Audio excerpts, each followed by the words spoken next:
En la década de los 80 yo estaba en el ejército, estaba en plena guerra civil. En un momento dado, una compañía entera salió, la mayoría de esa compañía fueron asesinados. A mí me encargaron de irlos a traer.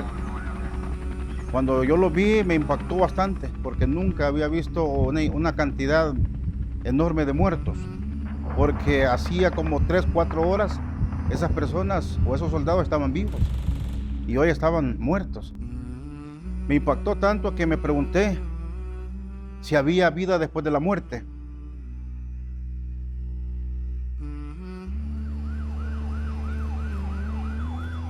Después que salí de baja, alguien me regaló una copia del Nuevo Testamento y comencé a leerla. En él encontré algunas respuestas que hay después de la muerte, pero yo quería saber más. Entonces acepté el Evangelio. Luego alguien me dio una Biblia entera para que la leyera y estuve con ellos 7 años. Y en esos 7 años yo me dediqué a leer la Biblia versículo por versículo. Lo hacía en la noche. Y para no dormirme yo tenía un radio de banda corta y captaba algunas emisoras con música árabe. Entonces eso me mantenía despierto. E iba encontrando algunas situaciones que me parecían contrarias y el formato que nosotros creemos no están muy claras en este libro. Si este es un mensaje para un pueblo específico, pueblo de Israel. Yo no soy israelita, entonces este mensaje no es para nosotros. Tendríamos que seguir otro mensaje.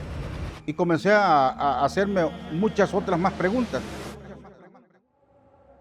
¿Por qué tenemos que adorar a Jesús? ¿Y por qué no a Dios de una manera mucho más amplia? Abraham, Moisés y Jesús adoraban a Dios postrados y nosotros, ¿por qué no lo hacíamos así? ¿Por qué hay tanta iglesia evangélica si seguimos el mismo evangelio? Y a los líderes de mi comunidad les preguntaba y no me respondían.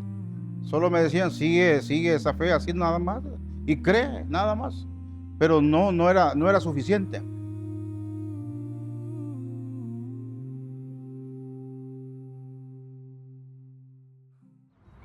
Y a finales del 93 yo leí en el periódico que ya había mezquita, que el Islam ya había llegado a El Salvador. Entonces dije, voy a buscar música, tal vez tienen ellos ahí música. Y vine acá y encontré al primer encargado, al primer chef. Me sentó, tomémonos un café. Comenzó él a explicarme con mucha paciencia y con mucha dedicación lo que era paso por paso el Islam y qué es el Corán. Me proporcionaron una copia y dije, bueno, lo voy a leer y lo voy a comparar con lo que yo puedo de la Biblia. Y ya después yo le voy a traer preguntas y sí, no hay problema, ve, léelo. Me tardé como más de 6 meses en averiguar todo eso. Al principio que me iba yo alejando de la iglesia evangélica, los líderes me visitaban, que regresara, pero no puede ser. Si ellos no me respondieron estas preguntas y muchas más, ¿por qué razón tengo que regresar ahora? No, mejor tengo que caminar hasta el final. Al tener yo ya concretamente las 2 bases, me decidí por el Corán. Acepté el Islam de esa forma. Uno al principio siente temor, porque uno está identificado con Jesús, con el Evangelio. Yo dije, espero no estar traicionando a Jesús y no estar cometiendo un pecado enorme. Pero no era así, era todo lo contrario. El Islam satisfizo mis preguntas, es más, la que andaba buscando si había vida después de la muerte. El Corán lo describe aún mucho más amplio, con elementos que le satisfacen a uno y uno se queda meditando, reflexionando al respecto, para que cuando ya realmente le toque, ya sepa con qué se va a enfrentar. Esa verdad a mí me ayudó bastante a cambiar mi perspectiva de ver el mundo material y de ver el mundo espiritual. Fue transformándose mi carácter mi forma de ser, de pensar. Antes no tenía esa paz interna y esa seguridad en el más allá. Esa paz que no la provee absolutamente nada, ni nadie.